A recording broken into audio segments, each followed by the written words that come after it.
What most people do, and what I dare say you may have done, is let her sit on the screen, watch the football game, and then felt guilty about it.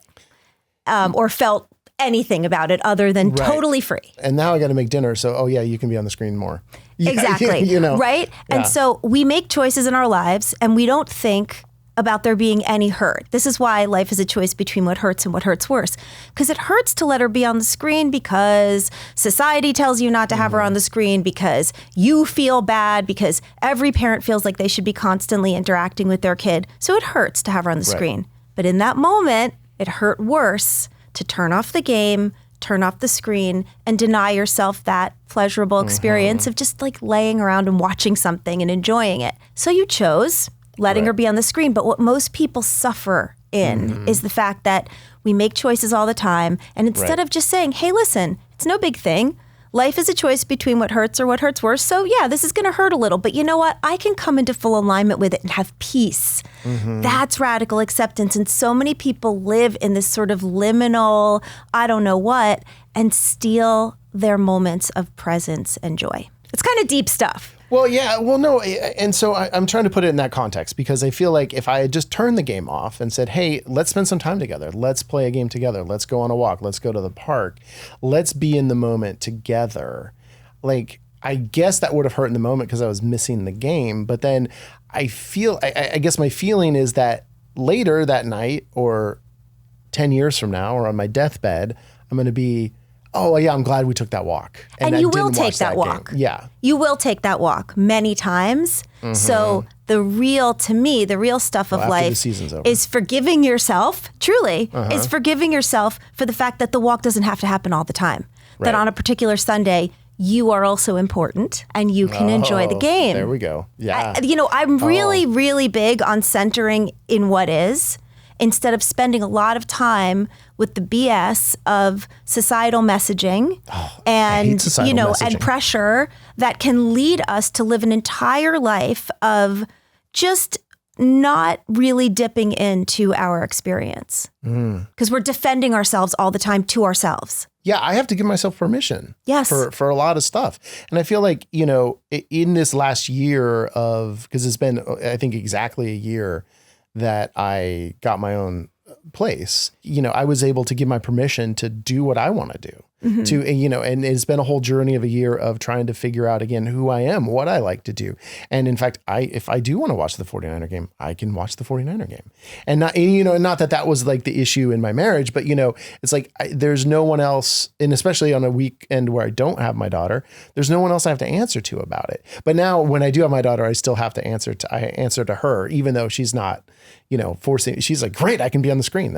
She's You're really answering to yourself. Yes. And that's where I really spend a ton of time with people, helping them get on their own side, because it's just like, here we are, right? What are we here for? We're here to live and to connect. And like, we just spend so much time shooting all over ourselves. Right.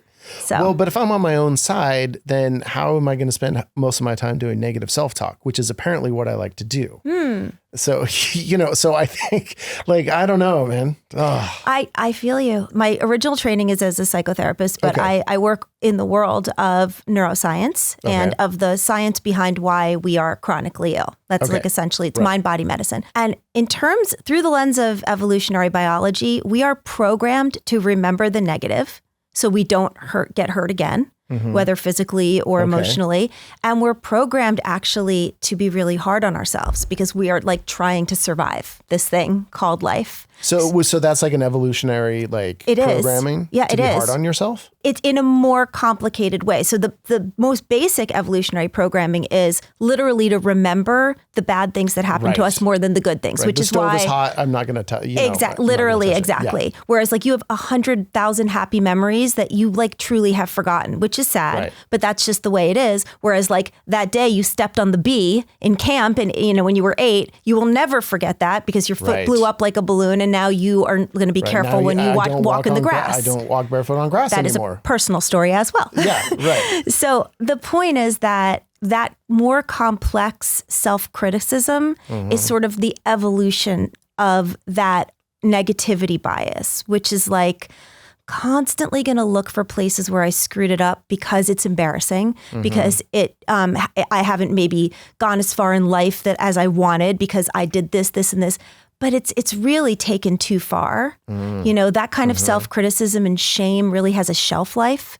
And none of us know. None of us understand that we have to pause and be like, do I still really want to talk to myself that way? Right. It needs to be intentional. That's the thing. You can't override your biology unless you are intentional and understanding that you get to change the way you think. But can't we overwrite it and flip the script and make it about the happy stuff? Like, hey, I remember I did this and it got me to this. I don't know. Like, for the example of like, but I enjoy walking on grass. I remember those happy times of my, feet in the grass.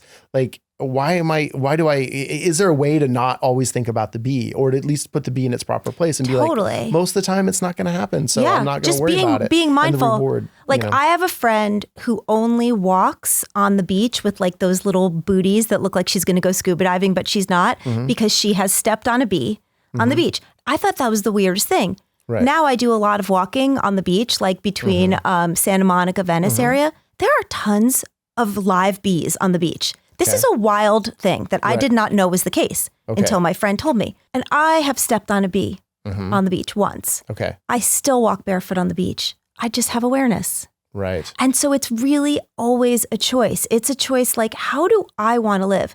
I think it's so important that we're always looking back at ourselves and saying, but what makes me happy? But what does the 49ers game make me happy? It really does. Not yesterday. So maybe I didn't watch. Yeah, it's all right. But like maybe on those days, it's okay to choose screens because this really makes me happy. It's like being on your own side.